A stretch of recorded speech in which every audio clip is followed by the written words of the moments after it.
आमदार काळेंचा पुढाकार, दिव्यांगांना मिळणार कृत्रिम अवयवांचे आधार। कोणी आपल्या दोन्ही पायांवर उभं राहू शकत नाही, तर कुणाला एक हातच नाही। जगण्यासाठी या दिव्यांग बंधू भगिनींना संघर्ष करावा लागत असून कधी काठीचा तर कधी वॉकरचा आधार घ्यावा लागत असल्याने दिव्यांगांची हीच गरज ओळखून कोपरगावचे राष्ट्रवादी काँग्रेसचे आमदार आशुतोष काळे यांनी पुढाकार घेत कृत्रिम अवयवांच्या साहाय्याने या दिव्यांगांना आधार देण्यासाठी पुढाकार घेतला आहे। कम्युनिस्ट फिजिओथेरपी विभाग मुंबई, साधू वासवानी मिशन पुणे, के.जे. सोमय्या महाविद्यालय, राष्ट्रवादी काँग्रेस पार्टी आणि मनसे दिव्यांग सेना कोपरगाव यांच्या संयुक्त विद्यमाने आणि आमदार आशुतोष काळे यांच्या सहकार्यातून मोफत कृत्रिम अवयव जयपूर फूट आणि फिजिओथेरपी शिबिर रविवारी शहरात के.जे. सोमय्या महाविद्यालयात आयोजित करण्यात आले होते। या शिबिराचे उद्घाटन विविध मान्यवरांच्या उपस्थितीत आमदार काळे यांच्या हस्ते करण्यात आले। या शिबिराचा राज्यभरातील शेकडो दिव्यांगांनी लाभ घेतला।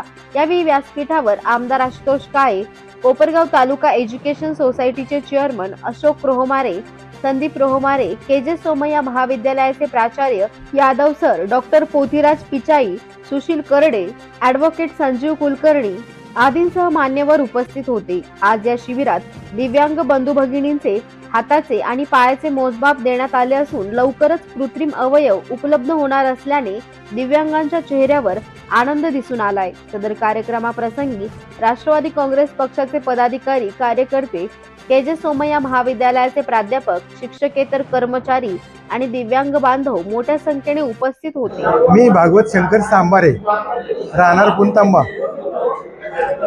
आपल्याकडे हे शिबिर ठेवल्यामुळे मला इतका फायदा झाला की मला नवीन पाय मिळाल्यामुळे एक नवी उमेद आली। मला चालण्याच्या दृष्टीने खूप बरं वाटलं। ह्या वयामध्ये अशी सोय मिळाल्यामुळे मला खूप समाधान वाटलं। पाय घ्यायचे किंवा त्याचा उपयोग होणार नाही असे काही शिबिर आहेत, फक्त देतात परंतु त्याचा फायदा होत नाही। परंतु गेल्या अनेक दिवसापासून दादाने जे कार्य हाती घेतलं आहे त्याचा निश्चितच फायदा आम्हाला होतोय।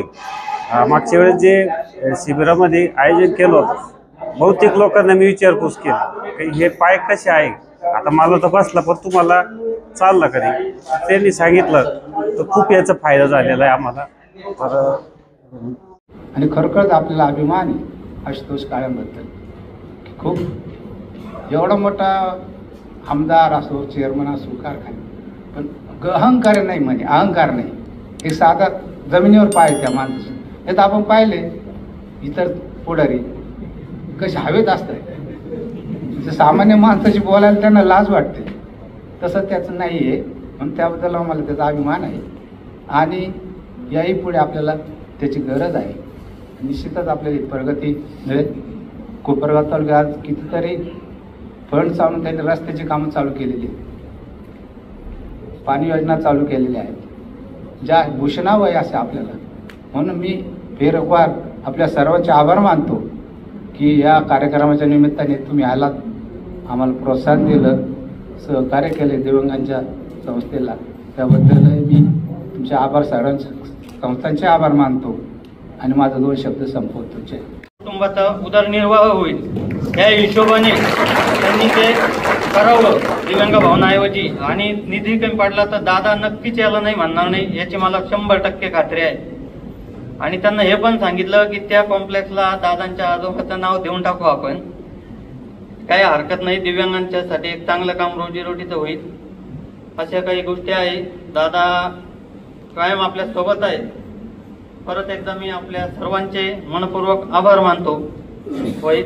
आज या ठिकाणी के.जे. सोमय्या आणि के.बी. रोहमारे महाविद्यालय, कम्युनिटी फिजिओथेरपी कमिटी मुंबई, साधू वासवानी मिशन पुणे, राष्ट्रवादी काँग्रेस पार्टी कोपरगाव, महाराष्ट्र नवनिर्माण सेना दिव्यांग सेना अहमदनगर यांच्या संयुक्त विद्यमाने कृत्रिम अवयव शिबिर आणि फिजिओथेरपी शिबिर या ठिकाणी आयोजित केलं।